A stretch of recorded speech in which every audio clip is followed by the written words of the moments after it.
Hello everybody, welcome back. This is Carrie with Journals by Jadis with another flip through for you. This is actually a project that I started back in the spring of 19. It's a cookbook themed journal or recipe book, however you want to use it, obviously up to you. So let's dive in. The cover is tied or held together with the edge of like a placemat that I took apart and used the fabric elsewhere. But it's this really nice like green and white checked pattern. And it's literally just the edge kind of ripped off. I thought that was kind of cool. And then the book is covered in a grain sack, a paper grain sack. The inside is kind of that woven mesh type of thing. But this was used, I got it from a distillery, and this is how their grain comes packaged. I'm not sure which grain it was, barley, I'm not sure. And I don't remember what I used, probably a cereal box here. And then I used some baker's twine, thought that would be appropriate for the book. It's 3 signatures, and I don't have the measurements, but let's see. It is about 6.5 inches wide and about 9.25 inches tall. And then almost 2 inches wide. So that's the dimensions of this cookbook beauty. So let's jump in. The back side of the inside of the book is covered with a Joy of Cooking cookbook liner type thing. This was what the hardback was covered in. The book was falling apart, so I was able to use a lot of those pages in here and then save some for other projects. This is a pocket that is, you could wind this around and secure it on the brad here. And then there's a spot here to tuck some things in here. And then this was actually from a reusable bag. It has like a recipe on it or parts of a recipe, and I thought that would be nice. It actually covers the back side of the brad also. And then I made a little recipe card journaling spot here. These lines were some yarn glued onto a piece of cardboard, and I stamped on it by myself. I got that technique from A.L. John. I believe it's Amy. And she does like crafting on a budget. She has a really great YouTube channel if you'd like to check that out if you don't know about her. And then this is just an old recipe card that I have. I was just going to use it to display any tucks or pockets that I have inside. So the first signature, this is paper pad paper. I just thought it was really nice. It reminded me of some like old wallpaper. So, from Granny's kitchen or something like that. And some old lace here sewn onto it. And then this is another book page pocket tuck type thing. This is a real recipe that I think I got online. And then just backed it onto some coffee stained paper. And then just put this image here that I found from online as well. Let's see, some recipe pages, cookbook pages, coffee stained paper. This is one of those pads that you hang on the fridge that says like, what you need to get from the store. So this is all out of, and you would check the box. Some coffee stained notebook paper, some vintage. This one actually kind of flips out like this. The book wants to close on me, so I'm trying to hold it with my arm. Flip out there. This was some eco-dyed paper that I tried to do last summer, and it wasn't a fail necessarily. You just can't see a lot of the detail. Close up, you might be able to see a little bit of leaf pattern. This lighting, it might be difficult, but I still think that the color turned out kind of nice, and I like the crinkly texture. So we kept it. Another recipe book page, a music page, but it says One Fishball, and I thought that was kind of cool. Apparently it's a folk song, so I thought that was appropriate. This is a coffee ring stain that I did when I was coffee dyeing the paper. So I literally took the coffee mug, dipped it in the coffee, and then put it on the paper and let it dry. So you can see it actually on both sides here too. Recipe book page, same thing. A lot of these are vintage, and they are from an estate sale that I went to last year. This is just like it's a divider card for like a Filofax type of thing. I don't know if I'm using the word, I don't like a recipe card book, or something. And this is a recipe card that I made on Canva because I needed one, and I wasn't having any luck finding any ones at the thrift store, so I just made my own, which is what we do, right? This is the bottom of a paper sack cut off, and so that's one side of a pocket. Another piece of recipe paper. I love making these. These are corner page hugs. I believe it's, I've used these in a lot of projects before. April from Pink Oddbird. And this was one of the first ones I ever made, kind of as simple as it can be. I'm pretty sure it was Pink Oddbird. If it's not, I'll have to go back and double check and see where I got that from. But I feel like it was either her or Dolly with Gypsy Papery, Gypsy Rose Papery. Gypsy Rose? Yeah. And so here's some more recipe page. And these are transfers that you would use. You'd iron them onto your fabric, and then you could do what what do you want, whatever you want to do with them. Got those from a neighbor. These are some more recipe pages, book pages. The middle of the first signature. So now we're on the back side of all the pages you saw. On the other side, this is some gold tulle. It's got a little bit of sparkle to it. I don't know if you can see that in the light. And then some more coffee stain paper, the other side of the bag, with another recipe card in there. Nothing super special. And let's see, more pages, coffee stained paper. Let's see, fish and seafoods. I thought because I did the fish, folk song, and then I thought that would work for the recipe page here. This is actually something I made by accident, one of those like beautiful mistakes where this was supposed to be a page in the book, but because of its size, I needed to connect it to another page so I could sew it in, and I had forgotten to do that. So what I did was I sewed on a little piece of this wire burlap, and it's now like a page marker. And I haven't done this again since, but I really like the idea. That way when your book is closed, you can use it as a page marker to know where you were. So I should probably make some more of those. I've never seen them made before, so I'm sure it's not the first time ever, but I thought it was pretty clever for, like I said, a beautiful mistake. Some more pages here. Do you guys use cookbooks? I'm really not a big cookbook user. I don't know why. I guess I make up stuff, or I use all the same recipes my mom used to make, and kind of just throw stuff together and see how it works. Or, nowadays we have Pinterest and all those other ways to find recipes when you're like, oh, all I have is chicken. What can I make with chicken? So anyways, here is another flip out, or a flip out. It's this really pretty, looks like handmade paper. I got it out of a book that I thrifted that was full of different colors. It had like pink, purple, and cream. This is a pink one, or like a dusty rose. Made a flip out with that, but it's also a pocket. But I was using up a lot of the book pages from the cookbook so that they weren't going to waste. That's the back side of the first signature. This is the beginning of the second signature with the same lace here. Backed onto a piece. This is from one of those Ideal magazines. This was a Mother's Day edition, so I thought that was appropriate. Some actual recipes here, so feel free to, make some up or write in your own or glue them in. Some more, let's see, another one of those pages. Another little one of these that actually folds out like this. Some more eco-dyed paper.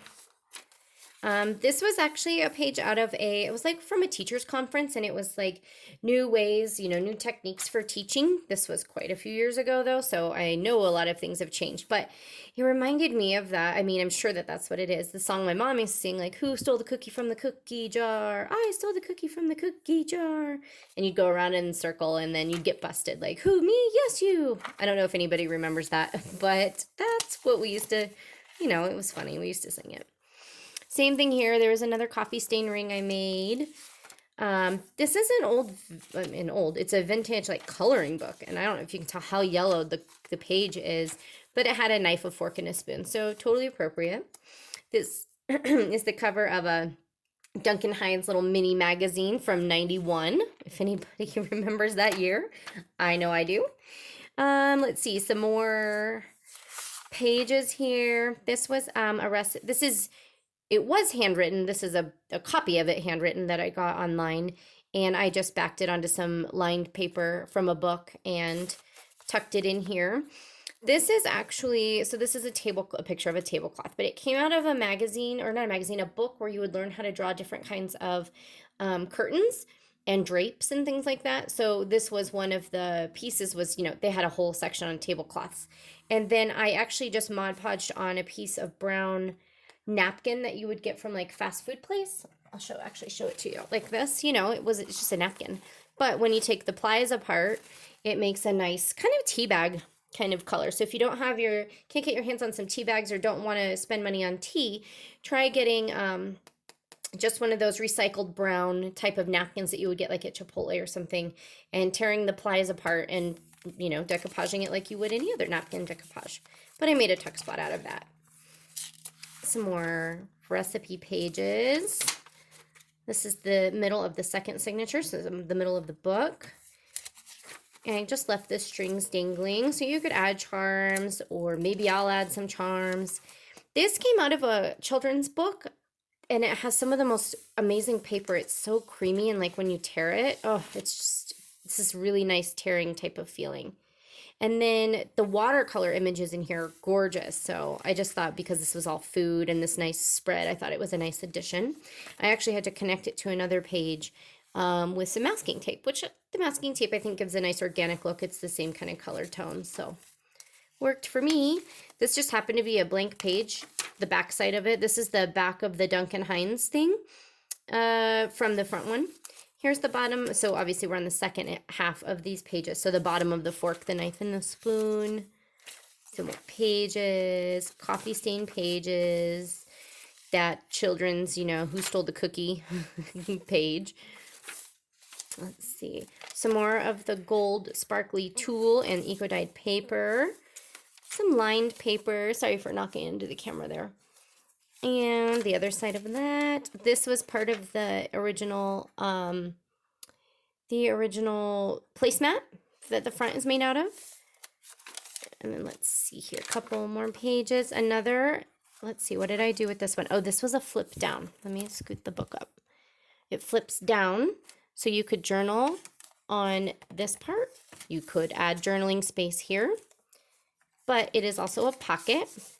And in this pocket, I made kind of like an open, like little journal spot. This is a recipe card, but then I just kind of folded this original page around it, and then tucked it on in here. So I thought that was kind of fun. I was just experimenting with a lot of things. I was watching a lot of YouTube videos when I started making this, and so I would find a technique and then I would make it and then I would put it in the book, you know, because I happened to be watching a cooking one, or I was watching just all sorts of different ones, and I was like, oh, I want to try this technique. So this was the book that I kind of did that with. Added another recipe card here. It's glued on, so it's part of this page. This is the beginning of the third signature, that same lace there. And then my first attempt at a fabric flip. What I was actually trying to do was iron this on to the muslin, but because I thought about putting this on the cover. But this transfer is kind of, I want to say it's probably so old that it just doesn't transfer very well. So if you can see, you can kind of see where I was, sorry, my tripod's in the way. I was trying to iron it on, and then I just kind of gave up, and I glued and sewed the actual transfer to this, and I like it because it gives it some texture. So I don't mind. Another beautiful mistake. Totally okay by me. But it's a fabric flip. May have been my first fabric flip ever, because it's the most basic possible, right? Let's see. This was out of a children's like phonics book type thing, but it was obviously food related. This is so funny just to see.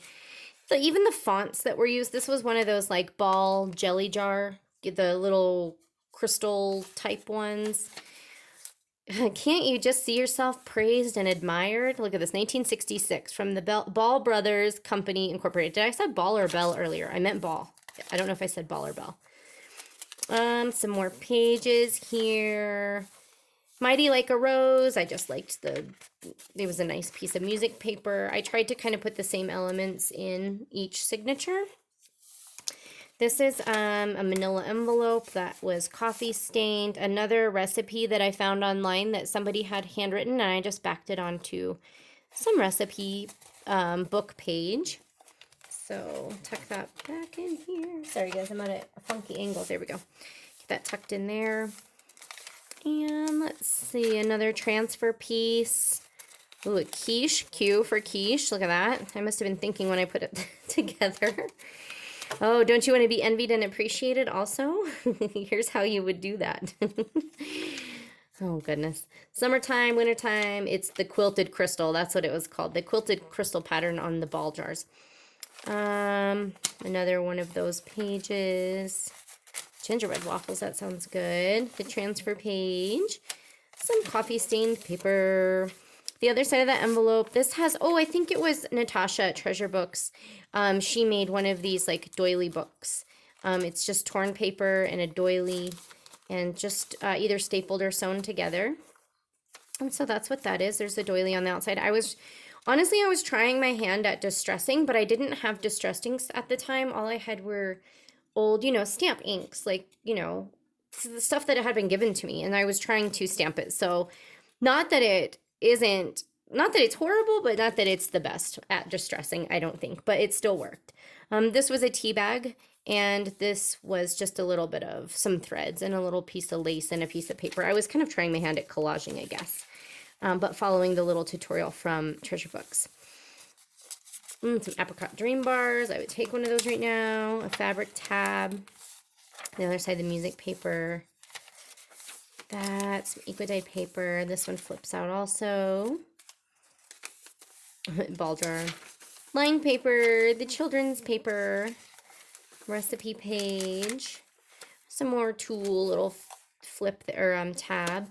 And then this, I guess with this I'm not quite sure. Maybe I either forgot to glue that down or I had intended to put some paper here. But another little, I think this opens, doesn't it? Yes, flips down. Some journaling space, a journaling card, a pretty simple. Like I said, I was trying things out for the first time. Tuck that in there. And then the back of the last signature.